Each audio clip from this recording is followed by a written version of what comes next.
Welcome back. 15 years in the world of the internet is equivalent to several centuries of actual time. This is the reason why webmail appears to have always been there. Kishore, before we went in for the break, we are talking about the dangers, the fear, first of all, the issue of privacy when email first came to India in a big way. And secondly, the concerns now, we're talking about spam, we talk about, phishing, about various attempts to actually fish for personal information, even economic information about the users. To somebody who does not understand technology very well, how would you explain the entire thing, and what, according to you, should be the bare minimum safeguards an email user should take? See, I think Madhavan brought a very pertinent point across. He says it's no different to living in the real world. Exactly. So, you do have to take a certain amount of precaution in what you're doing online, and, especially when it comes to women and children, you have to be even more careful at that point. I think today we are actually talking about security at a moment when on the internet, the number of attacks has actually increased. There are two groups, one called Anonymous, which apparently has opened a chapter in India as well, and one called LulzSec, which are just going out after companies which have not secured their data enough and then releasing that data publicly. Now, this contains information, everything from personal details, email details, banking details, all kinds of stuff. So now when people in India start hearing about this, that fear, that uncertainty, that doubt will only increase. You have to be cautious, and there are no two ways about it. That's absolutely just there. Unless you want to do something very foolish, like shutting yourself. I mean, you can't. So you cannot live in an isolated island. On the other side of this is, the other point that Madhavan mentioned, which is, the productivity hit because of getting jokes, and not so much the jokes, but the spam. I mean, I don't know the number of emails I've received from Miriam Akeba from Nigeria, right, offering, huge sums of money. Very often when you look at that email, you tend to believe that it could be right. And a person who is naive enough to believe that, somebody's widow is going to go and give him a couple of $1 million, falls for it, and they get into trouble because of that. So, it's like somebody off the street coming and telling you, hey, Nilanjan, I'm going to give you $2 million. You'd probably run away in the opposite direction. Yes. So you just have to do the same thing with the online world. Except that the important point to remember is that when you see this has been much discussed already, whether it's Facebook or email. Unlike the real world, in the virtual world, when somebody comes to you in the form of an email or a message, the barrier seems that much less. So you're much more gullible, because everything is one click away. Both the good and bad are only one click away on the internet. So you have to be careful. So you got to be more careful than in the actual world, because you're just one click away from. So Mama told you don't talk to strangers. In the internet, it is about the strangers also are part of your virtual personality at home, and that you have to be careful. I must also add that internet security companies are doing a lot of good work on this space. They send out warnings to people, right, which are published in news media. They can be kept abreast. They also, a lot of the security is also built into the web itself these days, especially in downloads. Okay. For instance, like the internet email, you also have internet-based security for virus checks. Right. All that is there. But still you have to be careful in not clicking on things that may sound suspicious to you. Right. Priyanka, you have also worked extensively with the social media. You also understand it much more. There has also been a certain amount of synergy between email and social media. It has also been argued by a lot of people, that social media websites like Twitter or Facebook is actually slowly making email obsolete. That a large number of people are no longer using email to send a message to friends, or it's only resorting it for highly specialized activity.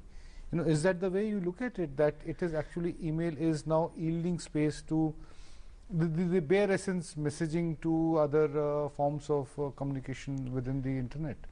I think all these social networks are offering some form of an email facility. Exactly. And whether it is bare minimum, skeletal or whatever, it is ultimately two people messaging each other.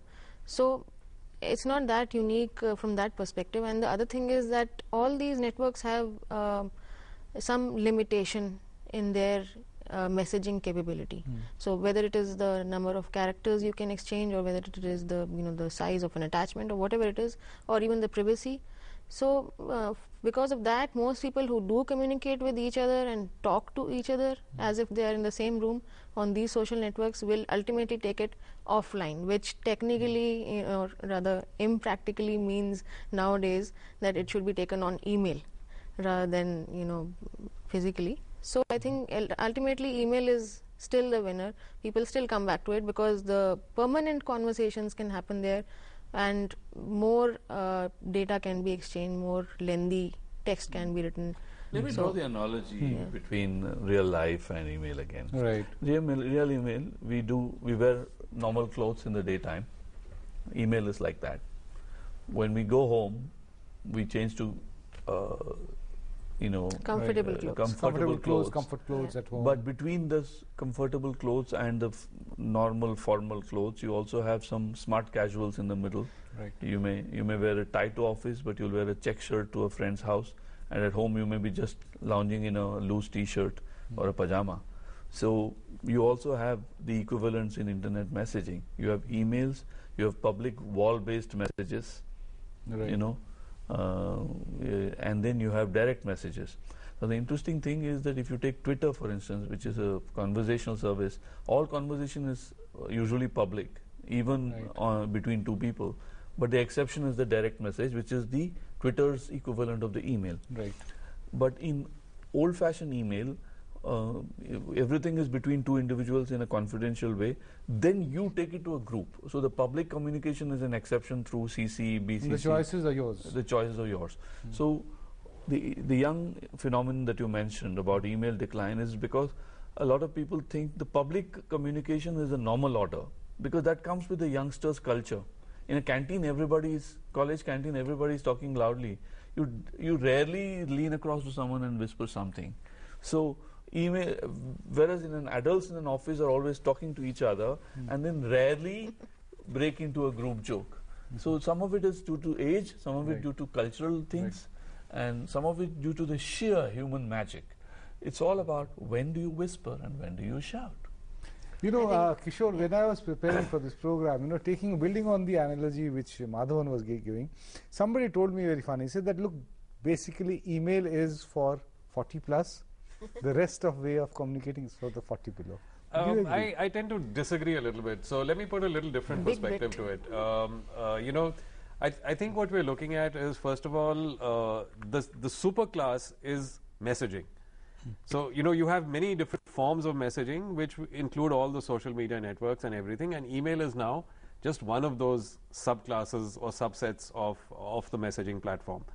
Now, when you look at the teenage drop in email usage, or the perceived drop in their usage, I think it's need-based. They have not yet needed to go into email messaging or one-on-one messaging, because they extend their social life from the real world into the virtual world. You go to school, you're chatting amongst all your friends. You come back home, you're chatting amongst your friends. So and the one big change, going on your 40 plus example, is that everybody has a cell phone. Right. So if I don't want to use email, I will use text messaging. Right. If my text messaging is going to cost me money, then I want some kind of a messaging platform which will work on my cell phone, which will be free.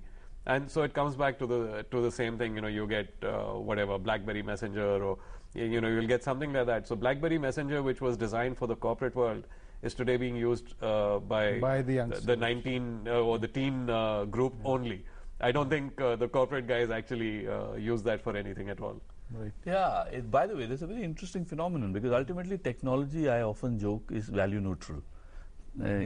So social networking, which began as a young kids phenomenon, is now being used by corporate groups for internal employee communication and sharing of ideas and brainstorming and all.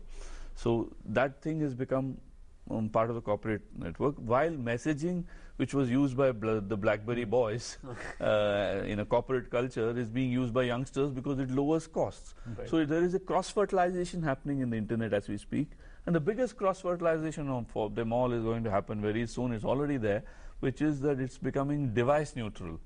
Earlier it was desktop, then it was laptop, then now you have tablets and smartphones, right. Facebook and Twitter and email, right. Then you have voice and video and written text.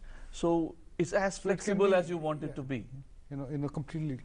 Yeah. Priyanka, as we get into towards the concluding part of this program, let's come back to what we had started off. If you look at it in terms of the history of communication, the essence is that humans need to speak with each other, need to communicate with each other.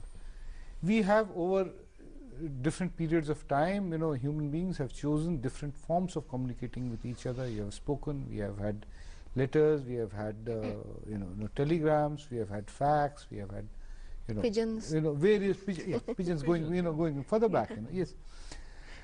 5 years down the line, do you see email retaining a separate identity, or something all of this being put together in a cauldron and something new emerging?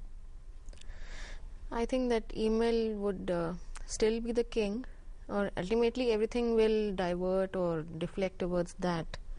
Everybody would be indulging in some sort of messaging, but whatever provides us the maximum capability of communicating efficiently, quickly, being able to exchange as much data as you want and share files of as much size as you want will probably rule the most, because I think the data requirements are going to go way up, and I think email does offer that compared to social networking messaging. A very quick last word from you, Kishore. I think email has in some ways proven itself. It's been around for 40 years, pretty much from the time the internet has started off. In my opinion, also, I think it is not going to go away.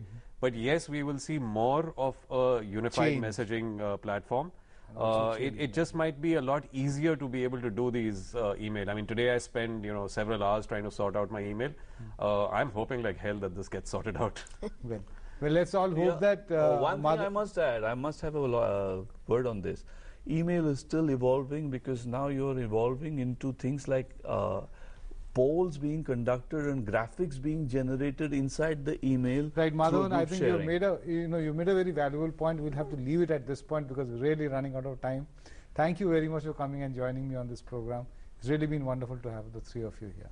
Thank you. Thank you. Today's episode was in fact intended to take a peep into an aspect of our daily life. I hope you have been able to get fresh insights on how emails have evolved and how they continue to change and influence our lives. Please write to us on how you like the program. You may even use snail mail, but those who prefer tapping on the keyboard, our email ID is historylstv@gmail.com. We shall be back again next week with another page from history and another panel of experts. Till then, goodbye.